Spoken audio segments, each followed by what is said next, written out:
Folks, thank you for being patient. I apologize for being late tonight. Welcome to Jackson Select Board meeting for March 24th at 4 p.m. First on the agenda is Chairman Selection, I should say. Usually at the end of election year, we do re-elect a chairman. And I would certainly like to nominate Bob to be the next one. And I guess we'll have to have a second, I guess. Awkward position Yeah, without really. Bill here, but I'll second that. All right. Move things along here. Any discussion on that? All those in favor? Aye. All right. So be it. All right. Welcome. Oh, you're just gonna move on? That's how we do things here. You warmed that seat up already for me. I'll take that one. Fair enough. All right. Well, let's Gotta switch your name tags. move right along there. Don't want to get anybody confused here. So our next order of business is agenda item 2. We would look to amend and approve minutes from the February 25th public session. So I'll entertain a motion to approve those minutes. So moved. Second, and any edits on your end? No. Okay, none on my end. All those in favor of approving the minutes from the public session on February 25th, say aye. Aye. Aye. Very good. And then to sign the minutes from our non-public February 25th, 2016 session that are sealed. And looks like that's already happened or whatever. All right. Agenda item 3. Looking back on our action items from the February 25th meeting, and we had no action items for any of the selectmen or town office staff. So just a reminder then that our upcoming meetings are Thursday, April 14th at 4 p.m., Thursday, April 28th at 4 p.m., Thursday, May 12th at 4 p.m., and Thursday, May 26th at 4 p.m. All of those meetings are right here in the town office. At 4 p.m. At 4 p.m. Next up, agenda item number 4, police report. Chief Jetty, would you like to come up? Do I have a choice? Well, No. you got the gun on. You've always got a choice. Good afternoon.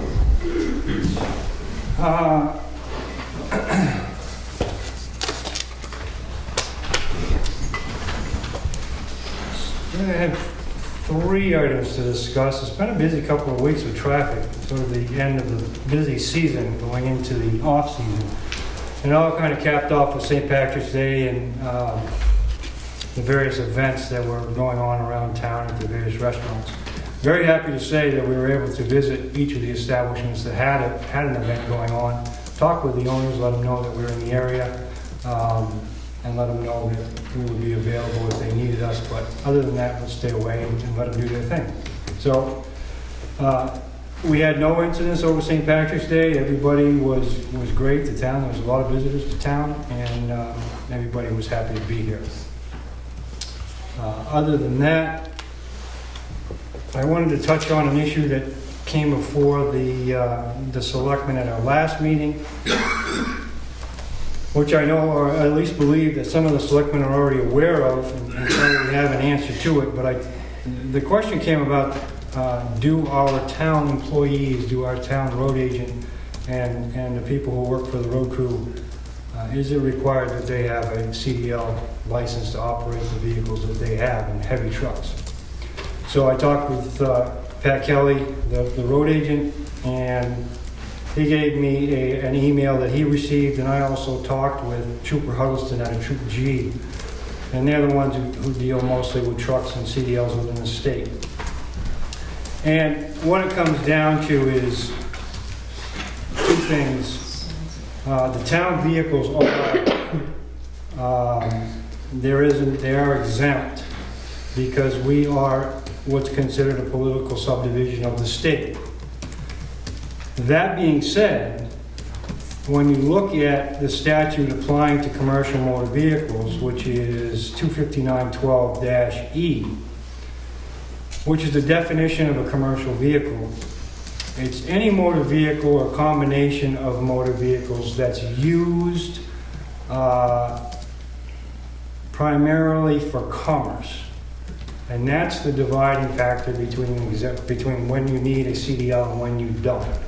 For instance, I could go out and buy a 26,000 pound dump truck and only use it to drive my pineapples to my neighbor's house, and I would not need a CDL license to do that. It's when you introduce the commerce part that the CDL comes into play. So, that's where we kind of ended everything. We're in agreement with Trooper Hostin that our guys for the town, in their position at the town garage, don't need CDLs, but Pat has assured me that when they hire somebody, it's understood that they will get one. It's just not a requirement of the state. Thank you.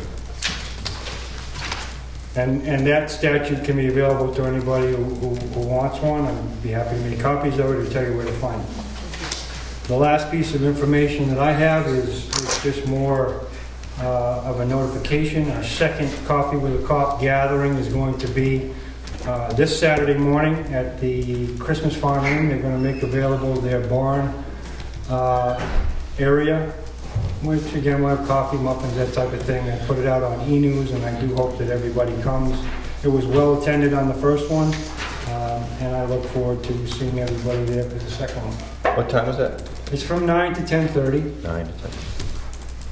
And we've been getting some very good feedback on the program. We've been getting some very good ideas about it, and not the least of which is the time of day. So we're thinking the one after this is probably going to be an evening thing, just to kind of vary things up and give more people an opportunity to attend. And that's all the police department has. Thank you, sir. Thank you very much. I'll see you Thank you, there Chief. Saturday. Next up, agenda item number 5. Well, I'll just make a note that we did also in the police reports file have a letter of appreciation sent out by Tim Scott to the policemen for the work they do. It's almost a full page. I don't necessarily want to read it into record, I don't think, but just to make note of the fact that one of our town residents sent in a letter, very, very appreciative of all that the police department does in this town and recognizing the professionalism of the staff that's in place. So now we'll go to agenda item number 5, county commissioners. Gentlemen, you want to come up?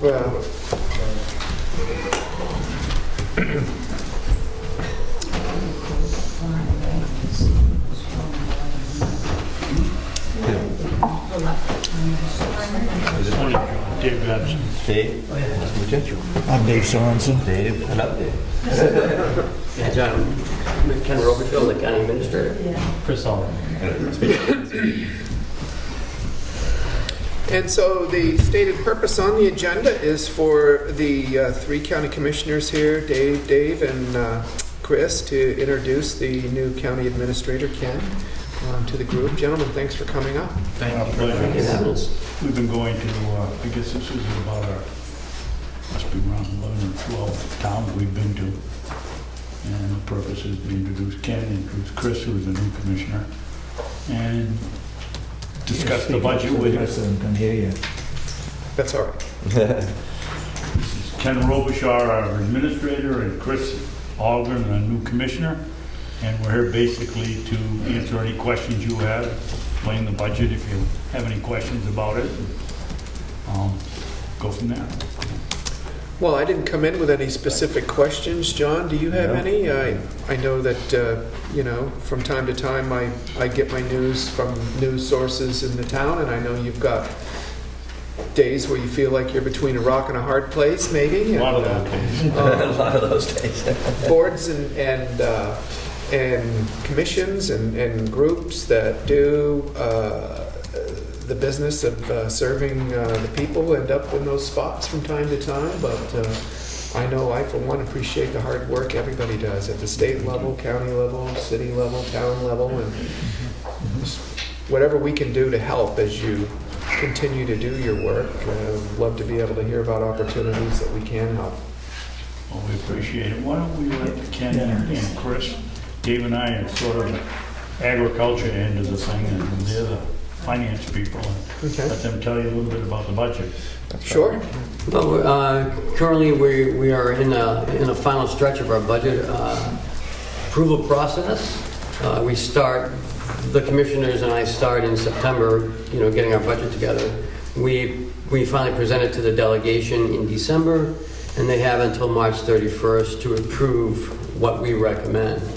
And between January and March 31st is when the negotiations, you might want to say, for each expenditure goes through. And we're in the final stretches now. Monday is the hopefully last meeting, and the budget will be approved, and we can move forward with 2016. Putting in tax rates. Yeah. So the delegation, as I mentioned, that's made up of all the state representatives of this county. They form the delegation, and they're the legislative body of the county, and they also serve essentially as the budget committee.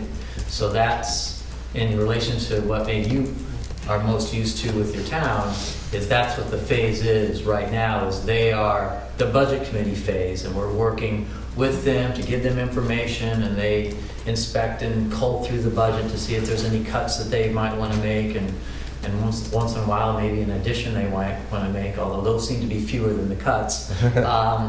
But then, once they complete the budget and it gets ratified by a majority vote, and then it's passed. It doesn't, from there, go to the town to be ratified. So that's the differential, but that's where we're at. But as Ken mentioned, we're getting down close to the end of that. The next, hopefully the last meeting will be Monday, and then they may have another meeting in Concord just to ratify there. Right now, the commissioner's budget was proposing an increase of the tax rate of about 6 cents, depending on which county you're in, which equates 6 cents per thousand, which would equate to a $30 increase per year if you own a $500,000 house, $500,000 house. But we've gone through some, there are some changes when we make our proposals in December. We don't even have our end of the year figures yet. So between the cuts that they're proposing and the revenues increases that they're proposing, we think that the budget will probably shake out to be only about a 3 cent per thousand increase. So looking at, a $10 to $15 increase in your tax bill from the county. So you go from 140 where you currently are into about 143. So we are looking at, having some layoffs at the county. You saw in the paper where they reduced the county farm budget. And so, we're looking at that. And we'll probably be laying 6-7 people off approximately, if it continues to go the way it's going. In total, not just in the farm. Oh yeah, right. In total, Complex wide. The farm. nursing home and the farm and jail, and but all in all, we're moving forward. I feel like we're getting somewhere, and the county in the past has made some mistakes, as you read in the paper. But we are rectifying, moving forward, and trying to keep everyone's tax rate low. So Always good news. yeah, absolutely, and still provide the same level of service. Do you have any idea, Bob, how the people in Jackson feel about us defunding the farm? I don't. I think it's just been a recent development. Our obviously town meeting just happened a couple of weeks ago, and it really wasn't a topic of discussion during that meeting itself. But so I don't really have a sense of how people feel about it. That might be somebody calling right now with his opinion. never know. It's a shame. We are streamed live, but no, I don't have a sense of that. But you know, I'm sure you can find people on both ends of the spectrum. But you know, you're doing the best you can with what you got to work with, and this is a great example of why this year I'm grateful to be a selectman and not a county commissioner. What would be your revenue? You talk about revenue. What kind of revenue draw do you have from, as far as your budget is concerned, city revenues? The nursing home is about a little over $11 million in a nursing home. Another 100,000 in the farm. And then, of course, another big one's the register of deeds. So I got 800,000. 800,000. So we're gonna be raising Yeah, about it's like 820 this year. 18 million in, by taxes this year. So, yeah, when I said adjusting the revenues, that, we estimate the revenue at the registry and through the nursing home. And so they will probably be making some adjustments to that. They're, as of now, proposed, they're fairly small, it's only around $200,000, but, that equates to, a cent off the tax rate. So, so that's where we're whittling it down, and we're getting close to the end. If you're ever in Ossipee, stop in and see the new nursing home. It's something to really look at. We have between 28 and 30 private pay people, residents that are in there. It's a 103-bed nursing home. There's a cafe there. You can get a nice lunch or breakfast. I don't know if they do they serve dinner? I don't know. Yes. Yeah. Do they? He doesn't stay up that late. What's that? I said he doesn't stay up that late. No, it's really a nice facility. Private baths, private rooms. If you ever saw the old one, you can really appreciate it. Yeah. We don't say we have a waiting list, but there are a lot of people wanting to get in. All right. And we try to take Carroll County residents as much as possible. Yeah. Excellent. But if there's anything that we can do to help Jackson, please, reach out to us. I appreciate the offer. Absolutely. Definitely. Do you have any Excellent. problems with the sheriff's department?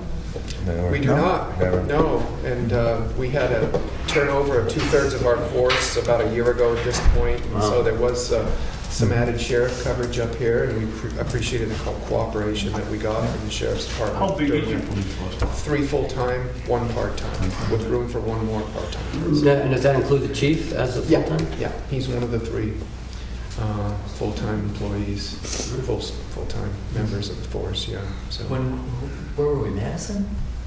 When they mentioned was that Madison? No, that's Freedom. Freedom. When we were in Freedom, the selectmen there mentioned to us the idea of a coalition of smaller communities that would get together and have have a sheriff's deputy be patrolling for overnights, and you would share in the cost, and multiple towns might get involved in that instead of each town having, bearing that cost individually, as maybe having someone who would do more of a patrol. So if there was a call, he was already on the road and ready to go.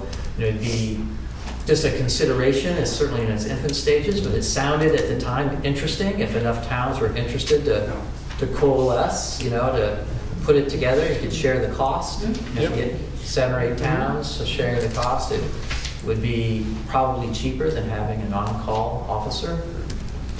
Well, I do know that not only is our chief in the room and listening carefully, but also in addition to that, he attends the chief's meetings down there at the Troop in Tamworth, and so I'm sure he's got some connections, and if that's something that has merit for us, I'm sure he'll be addressing that with the Freedom Chief and whoever else is interested in that. In addition to 2 different portions of our agenda where we invite public comment, we typically informally address any or allow any comments during any agenda item. I got some hands up here swinging. I know that for a fact, so I did want to just, if anybody wanted to take this time to make a comment while the commissioners are up here. Well, nobody asked us about that. Nobody asked us about the farm, but personally, I'm disappointed that they're going to close it. And it was used for labor by prisoners. Mhm. And it was such a unique thing. It's a shame to do away with it. I think that's pretty much the general feeling, and it's one of the first times that I've been on the delegation for a long time. This is one of the first times I think that there's really been that the delegation isn't listening to what the general public's saying. We've had nothing but positive response Yeah. from it. Mhm. I mean, positive in that they shouldn't shut it down. Right. Any other comments for the commissioners? B? What are you gonna do with the land if you're not using it when you close it at the end of summer? Sell it? No, I don't think that's that on won't the, happen. that's, Not while we're on the board. yeah, it's not, Well, I don't think that's on the it docket. seems foolish not to utilize it. Right. it does. Well, we're still in the process of the budget, and, presumably, we're gonna have enough money for the hay fields. But, so you know, currently, we only really cultivate about 80 acres of hay, and then we have 1 acre of blueberries, and then a 1 acre vegetable garden. So that is the sum total of the farm. It's not a huge operation that we have at the county. It's not very large. I think sometimes when people hear about it, they think it's this vast, expansive. You don't We have, raise pigs anymore? we don't. No, they Delegation said, makes that too. yeah. Well, that's too bad, you made money on that. Yep. My brother-in-law was asked to run it at one time. Oh, yeah. But, so, The idea that it's a farm is really a misnomer. We do all the snow plow, the farm workers are really the maintenance crew. They do all the snow plowing all winter long, 3 shifts a day in a snowstorm. They do all the mowing and groundskeeping in the summertime, which is 2.5 days every week. They run the water department, which feeds our complex in 42 hours downtown. They run the septic system, that of course is for the whole complex.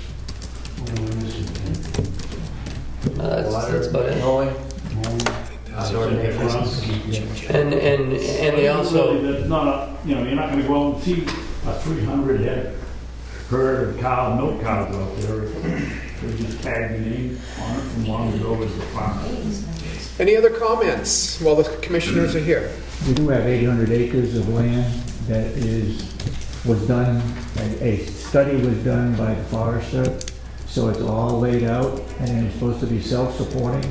Right now, we're cutting wood, and we're buying in wood. The inmates are cutting it up, selling it for campfire wood to all the state parks in New Hampshire. That's an income for the farm, as well as work for the inmates in the wintertime. That's one I forgot. 4 years ago, we didn't sell any campfire wood. Last year, we sold about 6,000 bags. That was down 2,000 bags from the year before, and we could have pretty much sold 16,000 because the state prison got out of business, and with a emerald ash board, you couldn't transport wood back and forth. But you can't buy the wood in on June 1st, sell it as dry wood on July 1st, so we needed the delegation to give us money to bring in wood let season for a year. They didn't do that, so we didn't have the wood to sell it. Thank you very much. Thank you so much. Appreciate you coming up. Thank you. Good luck. thanks for having us, guys. Appreciate it. Thank you. Anytime. Enjoy the information. You invite us So back. how are you bees doing?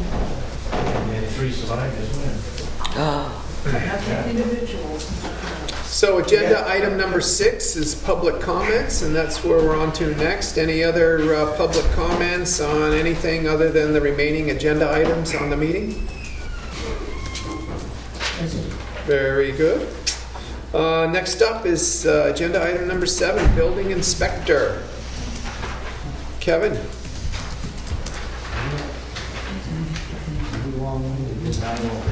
How's it going?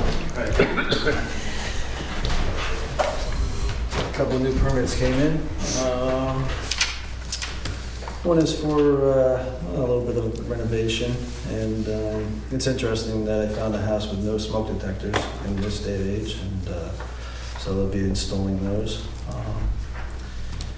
And they're converting well, it was a workshop, they're converting it into a garage. And then the 7C is for a demolition permit. This is for, there's a garage right up the street here on Black Mountain Road. Actually, it's going to be taken down apart piece by piece. And if you know anyone who's looking for a building, I forget what the dimensions are, but it's a good size. It would be a good size shed. It's up for the takings, I believe, too, if someone wanted to move it. But he is going to take it apart piece by piece and reuse some of the materials. Excellent. Any questions? Hi, John? No, good. Thank you. Thanks, Kevin. Thanks, sir. All right. Kevin, is that after Doucette's? Yeah. Yes, Yes, that used to be the blacksmith shop. I heard there's a whole history. Yeah. Yes, yeah. Used to be right on a by the airport. It's too bad there's someone here. Can't take it. No. Thanks, Kevin. 8A, under new business, Jessica Della from the Jackson School Board was going to be here tonight to talk to us about some ideas on ways to use the old library, but she was not able to make it, so that's been postponed until April 14th. And so we'll go to 8B, Department of Revenue Administrations, the report of appropriations for Jackson. So we just need to sign this. Do we need to make a motion and entertain this? Entertain a motion? You usually do when you... Yeah. Okay. I'll make a motion to sign the MS 232. Second. All those in favor? All right. All right. Okay, very good. You go ahead and start.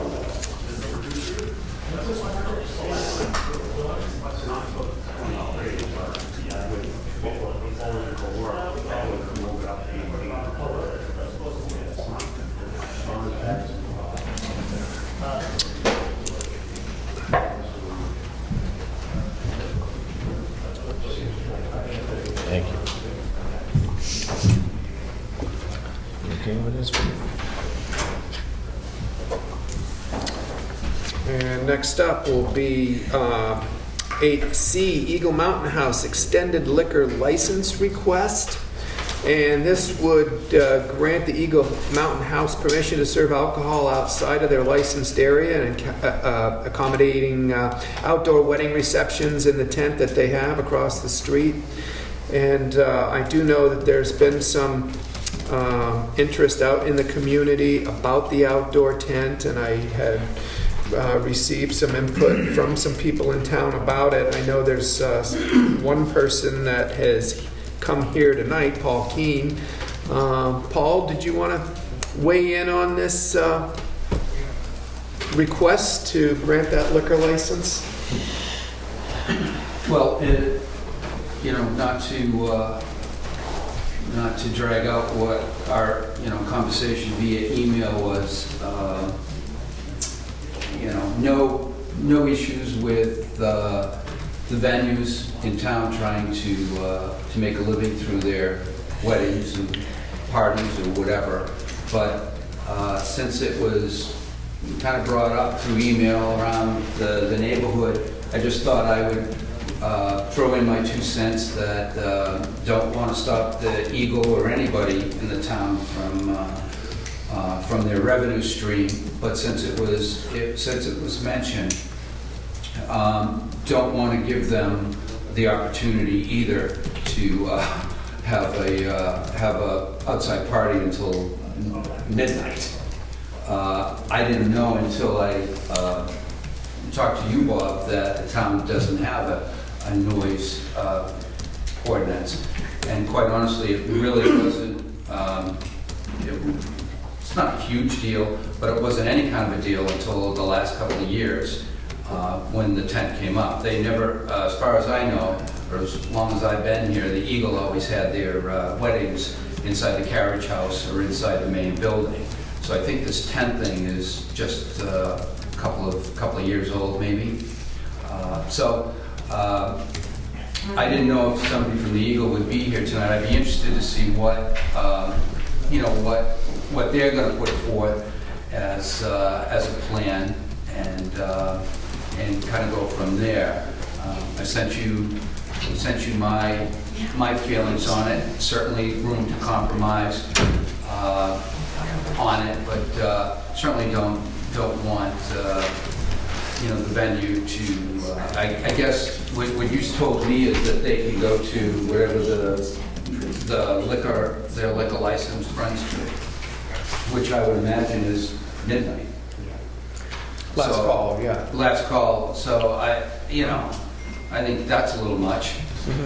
So, and they haven't done that. I mean, I can honestly say that the functions that they haven't gone that late, but we certainly like some parameters going forward. So, Parameters.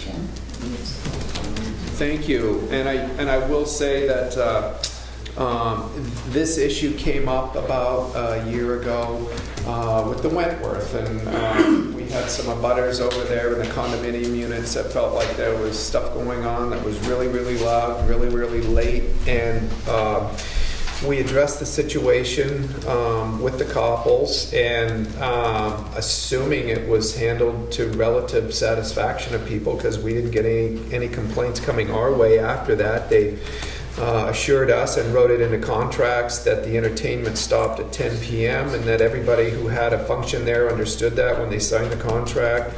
And they also had a decibel level reader there and kept it at what they felt was a reasonable level so that it wasn't intrusive on the abutters. And so, I don't know, maybe we can, have the same kind of series of conversations with them if you're feeling like that might be a good next step, John. It may make sense to table this until next meeting, maybe either go up and meet with some folks up there or invite them to the next meeting. I don't know how you feel about it. I think that's a great idea. I'd like to be consistent in terms of these liquor licenses that come across, and we certainly want to keep the same business, yeah. All right. Kevin? Yeah, I have a comment. Right now, this has to do with Eagle Mountain House and that whole entire area right now. The state electrical inspector and me right now are overseeing a job that needs to be done, needs to be fixed. And basically what happened was last year, they did all this work without holding a building permit. And Over across the street where the tent yes, is? and it had to do with the parking lot, and most of it had to do with electrical violations. And that's when I brought in Ken Bauer, who's a state electrical inspector, and he went in there and did a whole entire list of violations. Anyway, it's like 3 pages long. So anyway, we just met with the electrician and the owners of the Eagle Mountain House, and they're on a schedule to fix that by basically May, let's call it May 30th. And that's when the electrical inspector wants it all done. And what am I missing the point here? Oh yeah, and I'm in part with the fire department because they're not going to issue a permit of assembly until those violations are corrected. So I'd like to see them not get an extension to liquor permit for that area until that's done. But like I said, they're on schedule. I met with them last Friday. We had a meeting. They're going to start digging and relaying electrical lines and bringing everything up to par, get everything fixed. So until that time, I mean, I see like if we gave them the permit of assembly, they might not fix stuff, and this is just another thing to make sure they get things done and everything's up to par. And like I said, the state electrical inspector is not going to, approve that until it's all safe and all done. So they have no permit to assembly across the street? They're not going to get one this year. So it's That's all done. Okay. Do we have time on that then? Yeah, all for more reason. Well, let's see if we can either figure out whether it makes sense to invite them into the next meeting or for us to go up, or one of us to go up anyway. Action Maybe item. 2 of us. Action item. Be taking it as yours. Sure. Figure out where to go from there. But I appreciate the comments, Paul. Yes, Chief? Just, if I may, if I could be included in that discussion, if somebody would go to that site. Okay, please. sure, absolutely. And Thank Kevin, I'm sorry. Kevin, are there any new codes, laws regarding outdoor tents after we had that incident in Lancaster last year? Well, put it this way, everyone who has a tent in their town now is definitely sending either the fire chief out or some kind of inspector to make sure that things are put up to manufacturer's specifications. We're checking electrical, has power for the band and all that, making sure everything's up to code. Cool. So, Thank you. yeah. Thank you. Excellent. Moving on then to agenda item 8E. 8D pertained to a Conway Planning Board meeting that was actually scheduled for today about a cell tower over on East Conway Road, so no point in going into that one. It was an FYI anyway. E is about the North Country Council. We've gone without a North Country Council Transportation Advisory Committee representative from our town for a while, and we had a resident expressed interest in serving on that committee. His name is Willis Bill Kelly, and so he's asked to be considered to fill the spot on the North Country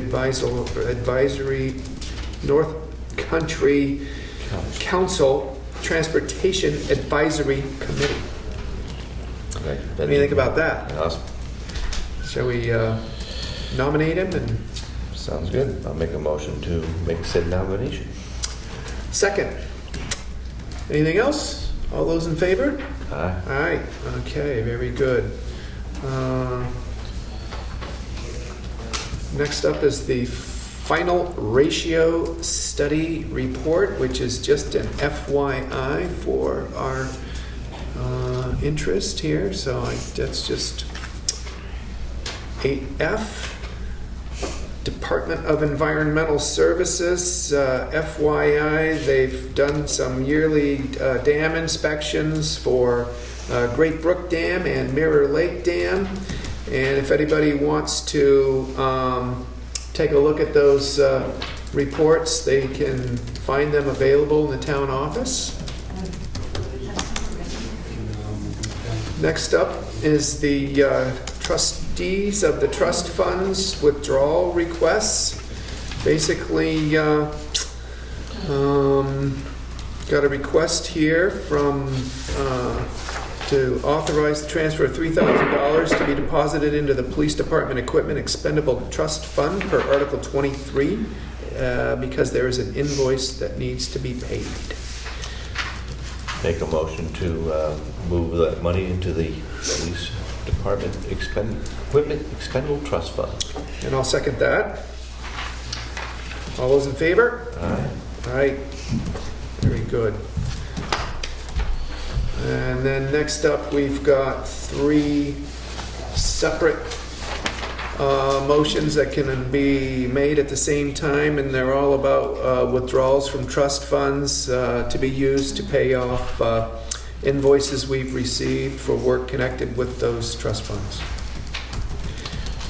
All right, I'll make a motion to take money out of the trust fund account for $1,367.50 from the Town Office Equipment Maintenance Expendable Trust Fund 0047.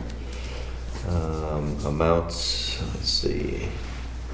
I have to do all the numbers again? You do, because the trust fund, the trustees need it for the, All right. Order number 270156395, dated 3/1/16, amount of $975.52. Receipt dated 2/24/16 from Walmart at $307. Staples receipt 3/12/16, amount $84.98. That was for the $1,367.50 for the Town Office Equipment Maintenance Expendable Trust Fund, number 47. Second one is the $69,979 in the Highway Truck Capital Reserve Fund, 0048. Crest, let's see, price ordered confirmation date was 3/15/16, amount of $47,379. MHQ quote dated 2/9/16 of amount of $22,660 for that fund. And I'm gonna have to correct you on this one. Doug just told me this last one, that money actually needs to come out of the police cruiser capital reserve fund. So what we can do is I'll make the correction out of this meeting, and then you guys can sign it, and then we can make the correction in the next meeting minutes. The amount's the same though. The balance will be the same. And the third one is $2,340.93 from the police department equipment expendable trust fund. Actually, just read that as the police cruiser capital reserve fund. Police cruiser capital reserve fund. Equipment order 0320216 dated 3/22/16, amount $2,340.93. So is my motion. Second. Anything else? No. All those in favor? Very good. Thank you. Really hard to control those dyslexia. All right, next up is board appointments. A number of them here. We have, I'll just go through them here, maybe one at a time, John, if you think that's a good idea. We've got 2 openings on the planning board for regular members, 5 openings on the planning board for alternate members, and we have 2 letters of interest received, so those individuals would be considered for the regular member openings. The letters have come from 2 current members, Lawrence Siebert and Kathleen Dougherty. You want to Make a motion. second? All right. All those in favor? Aye. Very good. Okay. We've got 1 opening for a regular member and 2 openings for alternate members on the Zoning Board of Adjustment. The regular member is a 3-year term. We have received 1 letter of interest, and that was from Jerry Dougherty to continue on as a regular member of the Zoning Board of Adjustment. So moved. Second. All those in favor? Aye. We have 2 openings on the as alternate trustees on the library trustee, and they're 1-year terms. And we received 2 letters of interest, one from Kate Curtis McLean and one from Mary Howe. So moved. Second. All those in favor? Aye. Very good. Thank you. Library. We have 2 openings for regular members on the Conservation Commission, and these are 3-year terms. And we received 4 letters of interest to fill those terms. One was from a regular member who wants to continue with another term. Her term was up. That's Margaret Graciano. And so we have 3 letters of interest received for filling that last regular member slot. Competition. We have a letter of interest from Liz Freierman, letter of interest from Mark Ross Parent, letter of interest from William Terry. I have read the letters, and I was actually at the last Conservation Committee meeting. I know Mark Ross Parent was there, seemed to be engaged. I didn't see William or Liz there, but I don't know how you want to proceed with that, John? Go with your, you were there, so go with your feeling on Well, that. obviously interested to show up as a Yeah. regular member, so if you want to go ahead and place, I'll make a motion to appoint Mark Ross Parent to the Conservation Commission for a 2-year term, 3-year term, excuse me, 3-year term. yeah, and Margaret. And Margaret Graciano for the remaining position that she already had to refill. Second. All those in favor? Aye. All right. And I would just note it's wonderful to have qualified candidates apply for these positions. It really is. We love it when people step up and basically say, I want to serve, I want to help out, I believe in the town, I believe in the cause. And so although we had 2 candidates that couldn't be chosen because we didn't have enough openings, for them to fill.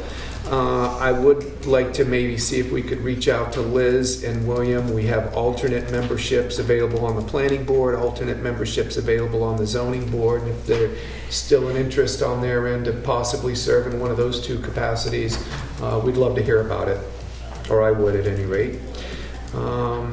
Anything else to add to that, John? Perfect. Okay, very good.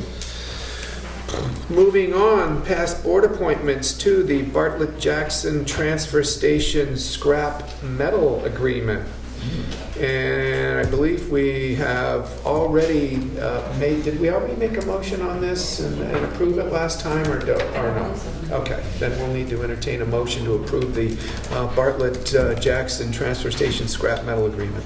And this is for, Roger. yep, Roger Labby at $1,250.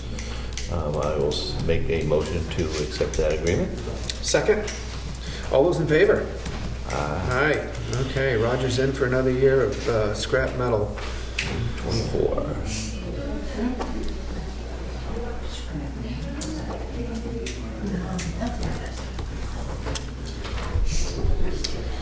Those are nice pins. I like that. Really nice pins. Army gets good stuff. Unbelievably nice pins. Really.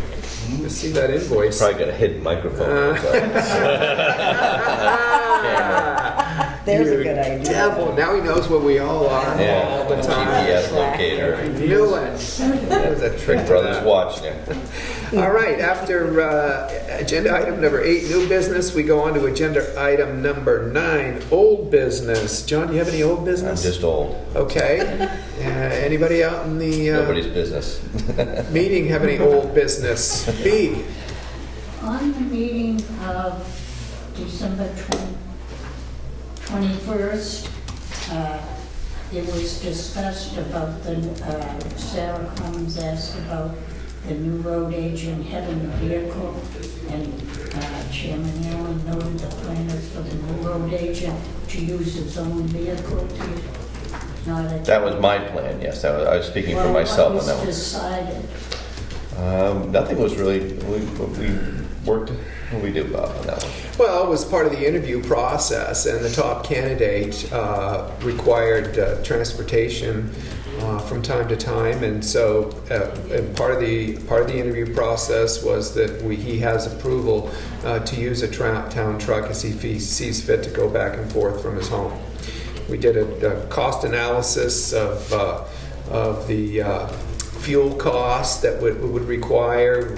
We currently have the previous road agent that used transportation back and forth to his home, and we agreed that as part of the condition for him accepting the job that he would be able to have discretion to use a vehicle back and forth.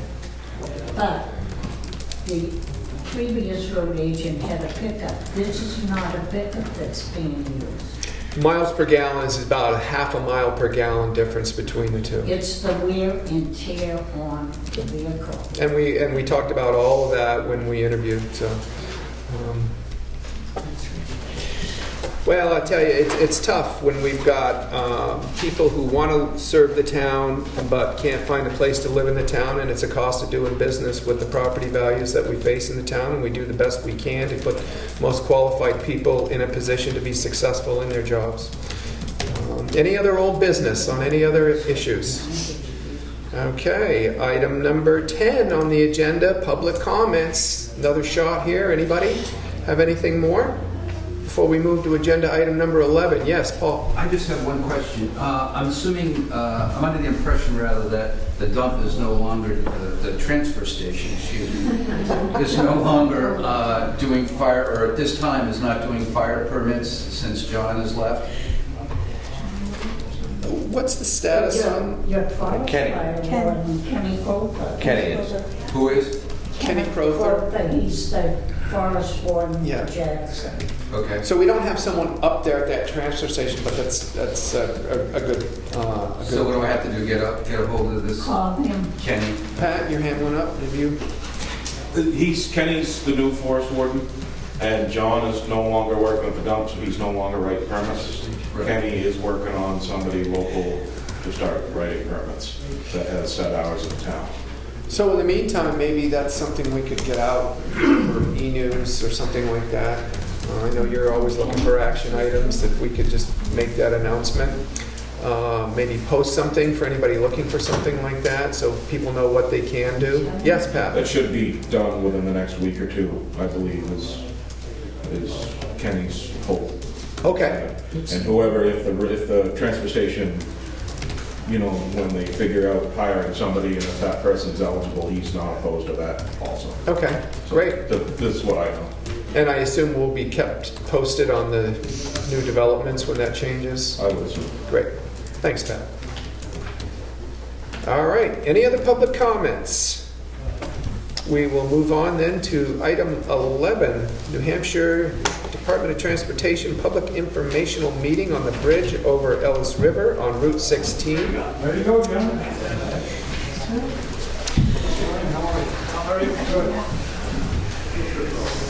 I don't know if this is basically an informational, they're looking to poll us. Well, they remember we they came had up 3 before. different meetings and they're looking for input. Yeah. You know, they probably have, you know, they took a couple of suggestions last time.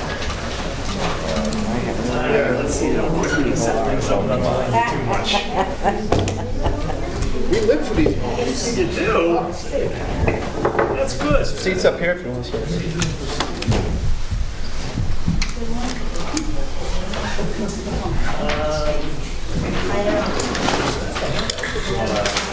Come around while the electronic stuff is all right. Settle in. They're all the same. Case more better than less.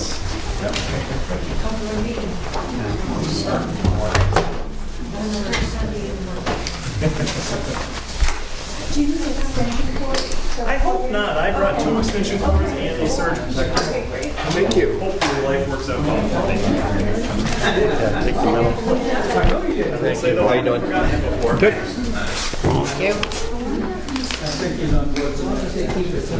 Hey, if I throw this here, you're going to trip over it? Thank you. Anything I can help you with? I think I'm good. Thank you for offering.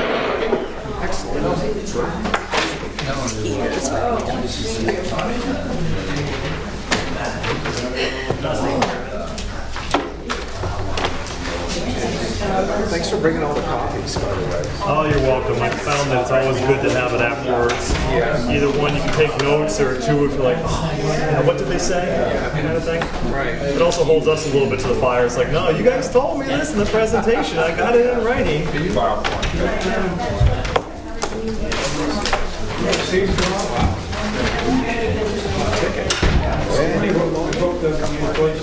Yeah, we great, huh?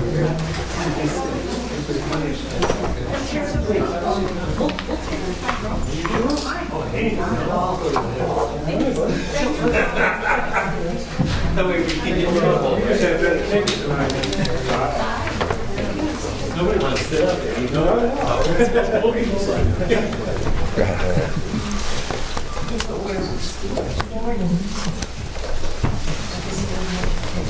Feels like the pit crews here, trying to get this done. Yeah, right? Do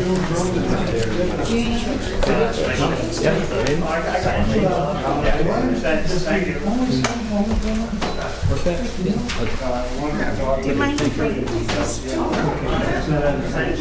we're available, if you want to come talk to us?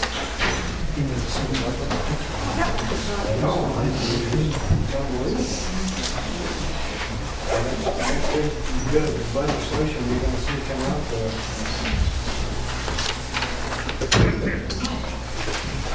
Do you want the lights off? Not yet, if you don't mind. And once we get it up, we'll make we can do the first vote. Well, first and second motion if lights go on or off.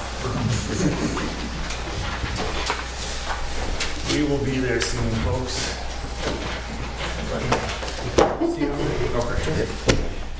My dad, my father-in-law is the one who's into racing and goes down to Daytona. Not so much me, unfortunately. It's what it wants.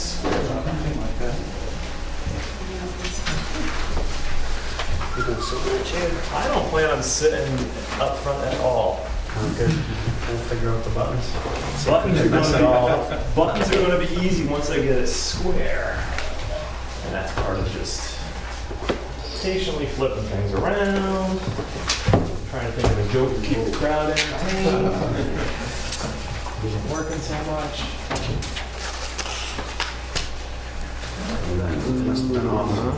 How cool was that, huh? Thank you for coming. Here all week, try the vehicle. I learned that from watching Shrek with my kids. Good movie, but they started to lose a little bit as they went to the second and third Shrek movies. Alright,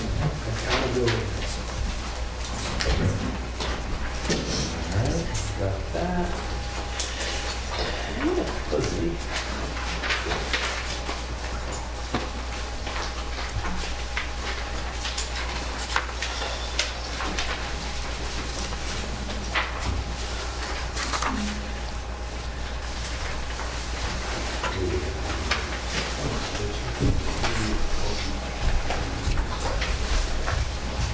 Well, it's not perfectly square, but is everybody going to be okay with that? As long as the bridge is long. Where is part of the presentation? Okay, I think you should be good. Let me just do the check here, Phil. We have our red light. We got forward and we got back. Beautiful. I'm going to sit down.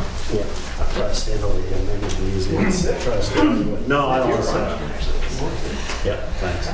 Bob Landry here tonight with for New Hampshire DOT. Talk about public informational for the Jackson meeting. This is the New Hampshire 16 over the Ellis River Bridge that is right outside, basically outside the window and down the road just a touch. We're here tonight, the second meeting. We've actually came up to a selectmen's meeting back in, I believe it was August of last year. We thought we'd be here a little bit earlier, but we got doing a couple other things with the on the bridge and looking at, we got some better results out of the concrete testing that we talked about the last time we were here. Tonight, we're gonna go through some of the options and some of the alternatives that we have for traffic control. This is really to gather your input, get your input on our thoughts so far. Nothing's in stone. We're here trying, this is kind of general engineering ideas that we've used on other projects and how we can best fit it to the town of Jackson and, the issues surrounding the bridge. With me tonight, we had John Waters just setting up the computer from GPI along with Steve Langevin. They're the consultant that's assisting the department in the effort. We have Phil Brogan from my office and the bridge design office who'll be doing most of the talking after I get out of his way. And we have Mark Lauren from our Bureau of Environment. As you probably know, this is a historic bridge. That's pretty much intros. Please feel free, give any comments during the meeting you wish. Stop them right in the middle of slides, whatever, it's better. I find that if you have a question about a certain slide, be free to ask the question, because otherwise you really don't listen to the rest of this presentation if you got this one burning question in your mind. If it's something we're going to show you later, we'll just say we'll get to that shortly and let you know. Okay? With that, Selectmen, you all right with it? I'm ready. All right, Phil? Okay. Good afternoon, everyone. So this is just an overview of the area we're talking about. You probably know the bridge is right here on New Hampshire Route 16. We are currently right about here. So here you got 16 and 16A. So this is looking at the bridge from the north. So the golf course is here. There's New Hampshire Route 16, Green Hill Road, and the Ellis River, and the covered bridge at the golf course. So this is just to give you an idea of the traffic in the area. This is vehicles per day. And the numbers you see here are for August, which is when you have peak traffic in the area. So it's 3,000 vehicles per day per lane on a weekday and 4,000 on a weekend. And those numbers are about half that in the winter and 3/4 of that in the fall. And the traffic on Green Hill Road is relatively minimal at 140 vehicles per day. So this is a cross section of the existing bridge. This is what we have out there right now. So you have 24 feet curb to curb with about 4-foot sidewalks, and then the stone parapet on the edges is 2 feet. It's a 2-span concrete frame bridge, about 140 feet total length, and it was built in 1938. And for those of you who have walked across the bridge, you've probably noticed that it does have some issues. There is some spalling concrete on the sidewalks. And then if you've been under the bridge, you will have seen that underneath where the 4 deck drains are on the bridge, the concrete is beginning to spall off. So overall, the bridge is in relatively good condition, but it does have some issues, and we'll get into that. So when we were up here in August, we mentioned that we were going to be doing concrete testing. So that was done last fall. So the test found that overall the concrete is in good condition. So when we were here before, we were talking about whether or not the bridge would need to be replaced or what our various options are. So basically the concrete testing told us that this bridge is good enough that there's really no reason to replace it. And there are just localized areas that need repair. So issues that need to be addressed, one is pedestrian access. During construction and before and after, the sidewalks are on the narrow side. There are some site issues with Green Hill Road, and then some options for the bridge rehabilitation. So bridge rehab, this is our recommendation is to rehab the bridge. So that would involve removal and replacement of pavement. Currently there is 7 or 8 inches of pavement on the bridge, which is much more than is necessary. So we could drop that down to somewhere around 3 inches. And as you already saw, need some concrete repairs. We would be removing the deck drains that are on the bridge, which are causing most of the issue with the concrete deterioration. What we would do is just make those solid concrete, and then there would be catch basins to catch the water off the bridge. And we would also be replacing the approach guardrail, which is the metal guardrail you see on the 4 corners of the bridge, with something that's more up to date. Yes? You mentioned catch basins. Would they be located in the shoulder of the cross-section? And specifically I'm asking is that's where bicycles ride. You're going to have bicycles hitting those catch basins. Correct. I believe they would be. Now, are there catch basins along New Hampshire 16 adjacent to the sidewalk for that whole length? Yes. Okay. So I think we probably would be putting them there adjacent to the curb. There are issues that are beyond the extent of this bridge project along New Hampshire 16, where really the shoulders are too narrow. But that, again, that's just beyond the extent of this project. Well, I asked because I do ride a bike on 16, and when I do come on those existing catch basins, you know, I'm having to sort out on the road. Yeah, it's definitely an issue. Okay, so this is back kind of what we were discussing last August, which we are no longer recommending, but just to cover it, replacing the bridge. Some of our options were to replace the bridge with a new bridge exactly where the existing one is, and basically we would have to build a temporary bridge adjacent to it just for the duration of the construction, and then so the new bridge would be, you know, where the existing one is. Or we could basically realign the roadway so that there's a new bridge adjacent to the existing one, a new permanent bridge adjacent to the existing one, or we could go in between and basically split the difference, and we would be able to use one lane of the existing bridge and basically just move the alignment of the road over maybe 20 feet or so. There are a number of issues with that, besides the fact that it's really not necessary to replace the bridge. We get into a lot more right-of-way impacts. Obviously, we'd be potentially impacting the golf course substantially, and there are other environmental and utility impacts with that option as well. So we have a couple of options with our recommendation of bridge rehabilitation, and they are very similar, so you'll have to really pay attention here to see the differences.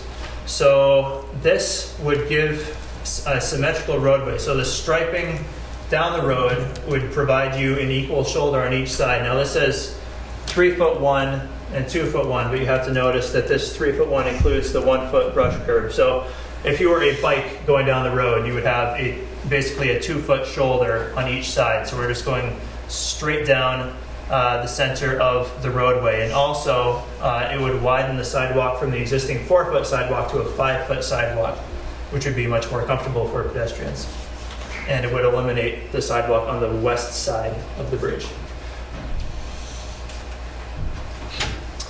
Option 2, this one, basically, it shifts the center line only about a foot, but this would make the striping on the bridge be essentially the same as the striping on New Hampshire 16 on either side of the bridge, where you have just on the northbound side, you have just this narrow 12-inch shoulder, and as you mentioned, there are catch basins currently in this area. This option would make it easier for bicyclists going southbound. You end up with a 3'2" shoulder. And as far as sightline issues coming off Green Hill Road onto New Hampshire 16, this option is slightly better than option 1 just because it moves the center line a little bit farther east. You would be coming out of Green Hill Road over on this side, and you'd be able to pull out a little bit farther and be able to see cars a little bit more easily, but want to emphasize a little bit. It's not a huge difference. So this is just a plan view of the project. You have New Hampshire 16 going north here, Green Hill Road, and the Ellis River. And the purple you see here is the widened sidewalk. So as I said, option 1 and option 2 are essentially identical, including bridge and roadway work. We're looking at just over $500,000. And if we were to look at a bridge replacement option, we're somewhere between $5 and $7 million. So we did receive some feedback last time in August about the intersection with Green Hill Road. There are a couple of issues here. One is the existing concrete parapet with a stone facing. The other is vegetation, primarily the tree you see right here. But in the summer, some of this vegetation does grow up and block the sight line. We looked at raising the Green Hill Road profile. So basically that would be raising the end of the road where it comes out to New Hampshire 16 here. And just because to raise that substantially, you end up having issues with having to raise New Hampshire 16 as well. And because you're so close to the bridge location, it just really doesn't work. Basically, you end up having to replace the bridge to really fix the issue. So there are some other things we can do. It could be improved signage. Could be additional lighting at the intersection. And the obvious and relatively easy thing to do is remove the vegetation necessary to improve the sight distance back in this area. Do the stone parapets there remain as is, or they rebuilt? They would remain as is in the current recommendation.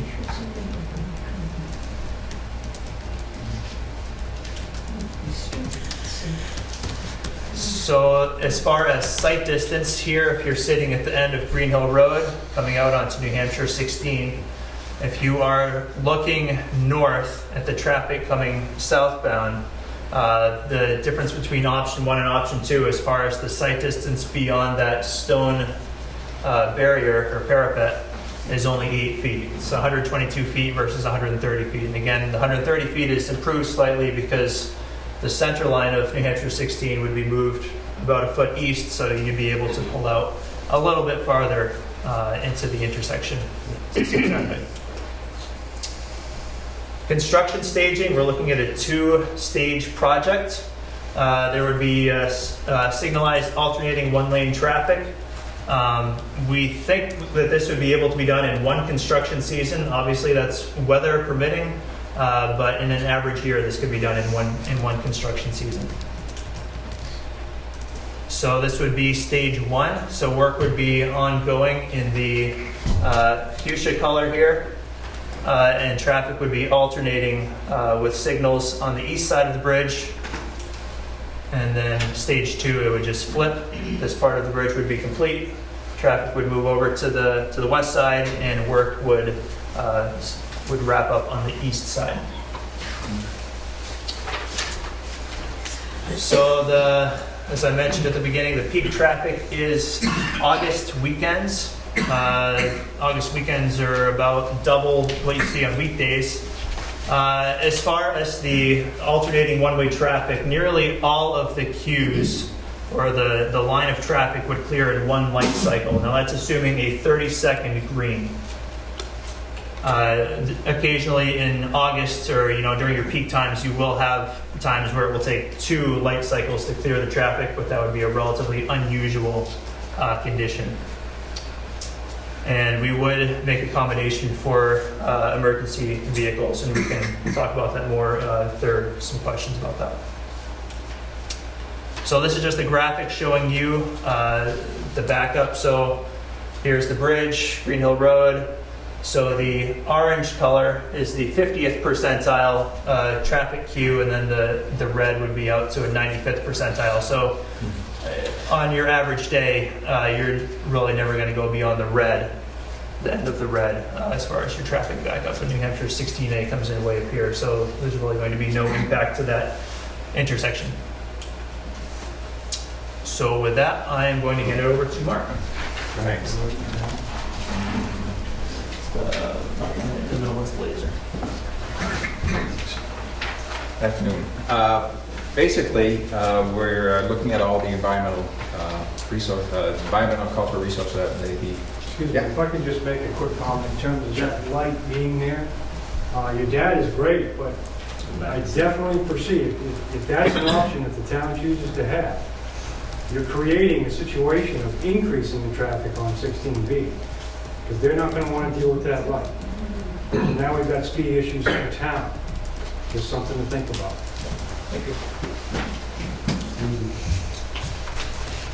And one of the main resources in this project is, of course, the bridge, which is historic. So the project must follow Section 106 of the National Historic Preservation Act of 1966. And this requires consideration of cultural resources, which could be buildings or structures like the bridge, or archaeological deposits that are usually greater than 50 years of age. The New Hampshire Division of Historical Resources, who act at the State Historic Preservation Office, will determine the effects on the project.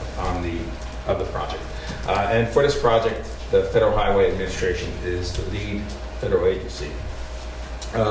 Architectural resources, we have our consultants will review the project area and to identify any other potentially historic buildings or structures that may be within the area or affected by the project limit, within the project limit. As Phil mentioned, the bridge has previously been determined eligible for listing in the National Register of Historic Places. Archaeology, there does not seem to be an archaeological concern within the project area. Given the limited proposal scope of work, we will, however, be further coordinating with the DHR and Federal Highway to when we have the project limits figured out and the impacts figured out. They will provide a determination of effect, and that's in DHR in consultation with Federal Highway will determine the effects. If it could be a no effect if we don't impact the structure at all. It could be an adverse effect if we would do some more, like remove parts of the bridge or whatever. This might be probably a no adverse effect, but we're not sure. Anyway, possible mitigation we would need to do some mitigation, possibly if we get into an adverse effect situation. There is one thing, since this is a federally funded project, that interested parties as required by the Section 106 may request a consulting party status, and these regulations offer historic properties directly affected by the project to comment on the project as it's going along. They're invited to meetings, like the DHR meetings. We have them monthly, and we've informed these people. The consulting parties are more of an advisory. They take your comments as an advisory thing. But Federal Highway will, you'd have to get you'd have to become a consulting party through Federal Highway. And Jamie Sikora, district office in Concord is a contact. I do have his name and address here if you want to contact me later after the meeting. Natural resources, we are, of course, with every federal project, we need to do an environmental documentation. And we're in the process of doing that and evaluating the natural resources, not only cultural resources, but the natural resources. In this area, there's the Ellis River and any wetlands associated with it, rare and endangered species or threatened species. There is a northern long-eared bat has just been listed, listed last year by the Fish and Wildlife Service, which has some restrictions on cutting trees. So we have to work through that process to see, if we were going to cut trees or there'd be a time of year restriction. There may be mussels in the river that are, there's a couple of endangered mussels that we have to look for. There may be also essential fish habitat, but we would have to evaluate that further. Of course, floodplains and water quality issues are important. We probably not a lot of these, since we are not, this was more for if we were going to be replacing the bridge, getting into the water, some of these issues will probably come up to the fore. Now with just a rehab, most of these issues are probably not going to occur. So anyways, we'll put together an environmental document and go from there. And now, yeah. As far as the butters in the right-of-way, we don't see any impacts at this time. If there is any, it'll be for temporary access to get down underneath, to brace up the patches underneath the structure. Next steps, we want, after presenting here, getting your input, we need to present, as Mark just said, to the cultural and natural resources. We want to take the alternatives we brought forth tonight, input, or gather your input and incorporate that into those to develop the alternatives a little bit further. We can have another meeting if necessary. If we're way off base with our recommendations you saw earlier, we'd take your input and come back again, or for any other reason if you want us back. Complete the NEPA process, which is part of Mark's environmental documents, and then we get into developing the plans. Currently, we can complete the plans with what we're recommending by the fall of 2017. Funding, the funding in the 10-year plan was actually for more of a replacement. When we first came out, we thought that was going to be the answer. We obviously found out differently with that. It's in 2023. I do think that'll move forward if we keep it down at that $500,000 to a little bit over funding. That could actually accelerate it, put it into a different category. It's all state and federal funding. There is no town funds. And as we said, construction can begin in 2018 if the resources are available. These are some of the items, and I'm going to leave this slide up, that we're kind of looking for your input on. We said earlier about the preemption for the emergency response. We believe that's true, Chief. I would hope to get your input on that. That's one of the ones up here. The bike and peds, that was a very good bike comment. I know we have a typical grate that is used on the bike when it's in a bike route. One other thing, during traffic control, we would be not allowing pedestrians to cross the bridge. We would be detouring them down 16A here also. Questions? Go ahead. I don't know how old the traffic study is. I don't know if it was last summer or the summer before, but I assume you guys probably realize the amount of chip truck traffic that has increased because of the biomass plant.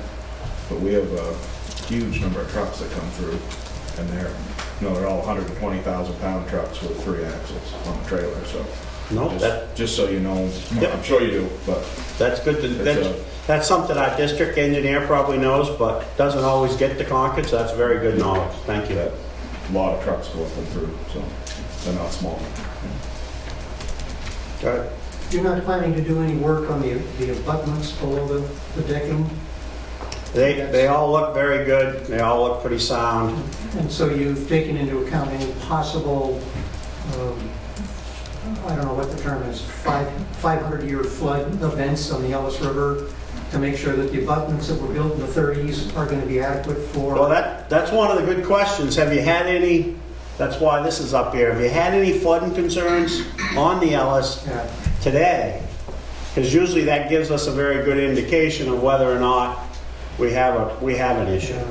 Well, I'm just thinking they were designed back in the... Nope, in the 30s. Totally understand. We look for a 100-year flood. That's what we typically look for.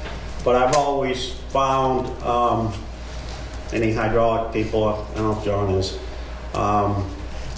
that's a black box to me. That's not that exact. I'd rather go with information. We've had some pretty good storms recently that are probably above the 100-year storm.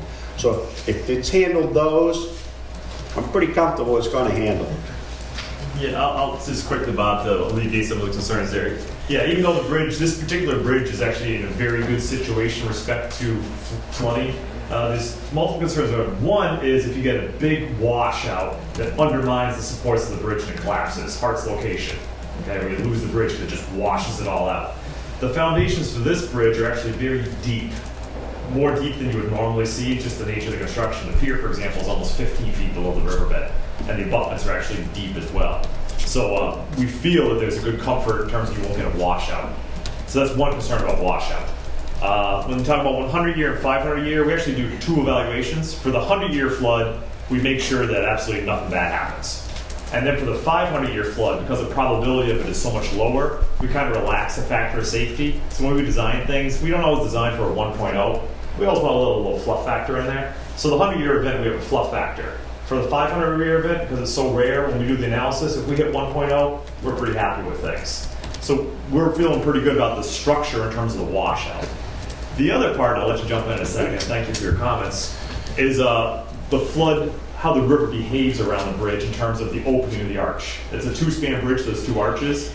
And on some situations, which I don't think happens here at Ellis, we'd like to know, the bridge is a hydraulic constriction, the opening is too small, and the water backs up and overtops the roadway and floods residences upstream and downstream. And that's really kind of a comment here. Is there a history of the river itself overtopping the banks or causing unnecessary flooding to residents or businesses at the golf course? The golf course flood, but I think it's just poor drainage. It didn't do anything in Irene. Irene, it was okay. So you want to add something to that? Well, no, I just, we talked about the wash and the depth of the piers. I know in some cases there have been problems with the water getting behind the abutments. Yep. And collapsing, not the bridge itself, but the approach to the bridge. And if you're confident that that's sufficiently armored, then fine. You know, I didn't know if some additional armoring might be looked at. We'll study a little further. That terminology we call piping. When the water becomes behind the abutment, pipes behind the soil, washes it all out. That's a bad issue, but I think it did happen because our house is the house that's right there. The way- 26 Green Hill just Road. upstream of Green Yeah, Hill Road. the house I think was flooded. I don't know why it was flooded before we owned it. do you remember any years or anything that happened? It was- Irene. Irene. Oh, so Irene, okay. They added Yeah. stones. Prior to you owning the home? Yeah, Yeah. Okay, so Irene, that particular residence was impacted. yeah, it was. I'm curious about the staging of the project, machinery storage, and any information about that yet? That's really, we leave that up. See if I can back up a couple. Oops, not too far. We'll leave that up to the contractor to get other areas, but he's, wrong button. Which one's it? There it is. He's got this work area and he's also got this hatched area. That's where his machinery that's going to be working on site's going to be. They're going to be right in that area because it's kind of blocked off. That's what these cones are trying to represent. Yeah. It'll come out and around. So as far as the stuff on the job site, they'd be located pretty tight. I don't really see anything around here as far as, you know, what I would consider staging areas adjacent to the structure. No backhoes in our yard. Unless you want them, there's people that actually do deals with contractors and they can stage that way, but that's outside of us.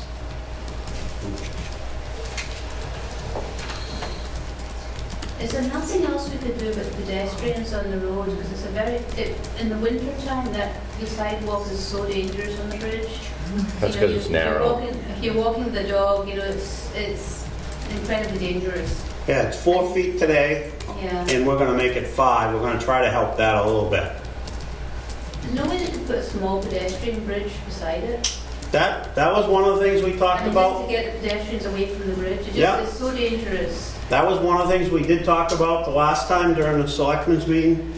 We could definitely explore those type of ideas, probably in a separate project aside from this. But also, it's kind of tough when this whole stretch of 16 all the way back, you have a 1-foot shoulder with that sidewalk right beside it too.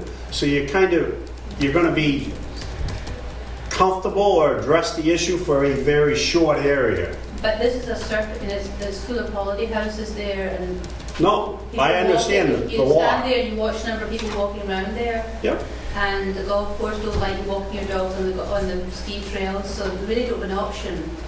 And it just seems as though it is incredibly dangerous. You're sliding, because of the way the snow is, if you're walking there, you're sliding onto the road. And I feel you should really try and remove pedestrians and cyclists from that, because the snow's nowhere to go on the bridge because it's held in by the walls. You have this slope, a downward slope like that, and they say, you can't really walk on the road. It's not wide enough. Right, I agree. I just feel somebody's going to be killed now. Somebody's going to come sliding around that corner, and somebody's going to slide off the sidewalk, and somebody's going to get killed right there. Yeah, it's a narrow structure in that sense. And that was part of the reason we thought when we first started, we were looking at a replacement. That in with what we thought the condition underneath was. But when you really look at the condition and the historic factor of it, we wouldn't get it past the historic people to replace the structure.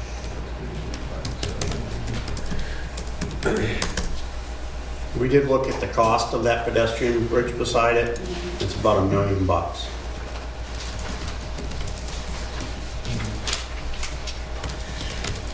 So if you're looking for input on the different options that you put out there, I would think, based on what I know about the amount of use that bridge gets from cyclists, I'd love to see that bicycle accommodations be prioritized, personally. Yep. I know it does get a fair amount of use. In fact, there are a couple of different bike races that are on Route 16 also in the summer. So if there was a way to make those shoulders on each side accommodating of On each cyclists, side? I think So it you're would be encouraging the equal shoulders Yeah. option? Yeah. For that option, yeah. There's at least 3 bike races in spring, summer, fall months that utilize Route 16, both north and south. Mm-hmm. Okay.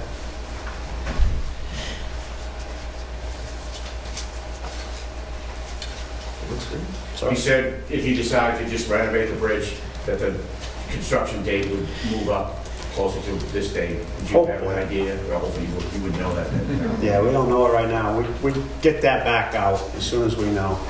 There's another set of funding that's in the current 10-year plan. It's more of a maintenance and preservation effort. We'd hope to put it inside of that. Was any consideration made to see if you could improve the site? I know you did it with the existing stone structure that's there, but even some way to modify that stone piece so that you could get some visuals, some breaks in that stone to look at the oncoming traffic. Further down, I agree, getting rid of some shrubs and trees would help some. But anticipating that turn is difficult.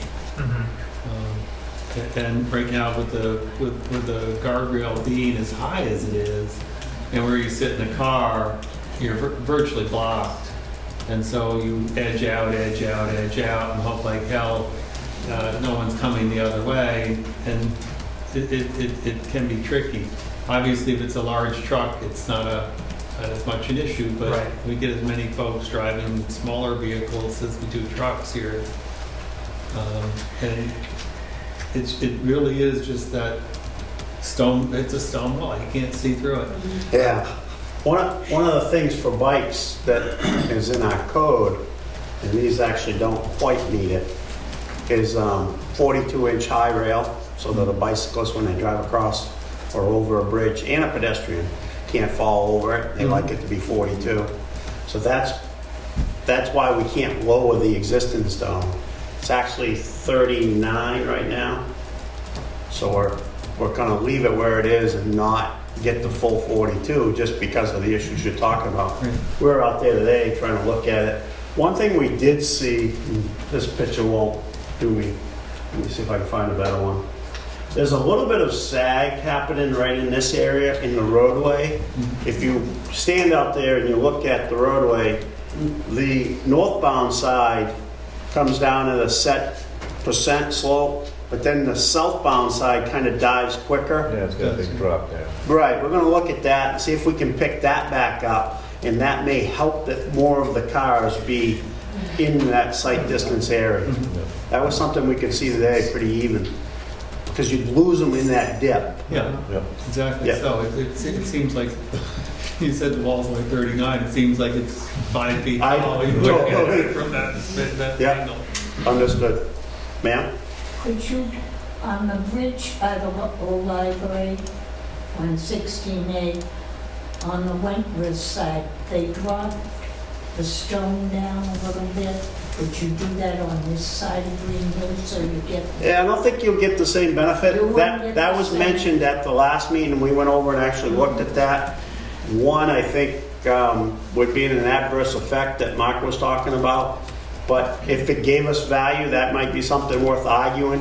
But when you look at it in that situation, I think you would end up having still that what you didn't drop down in the way. So we didn't really see the benefit of that. We did take a look at that. You know, is it gonna be quiet when we play golf on the tee there? Because I want to make sure it When they're doesn't doing affect my work, game. yeah. It's going to be a little loud for a little bit. Could we not just move Green Hill Road over the golf course? That would help. Yeah, I Talk to think, the golf course. yeah. Nice job in putting golf balls in the windows as well.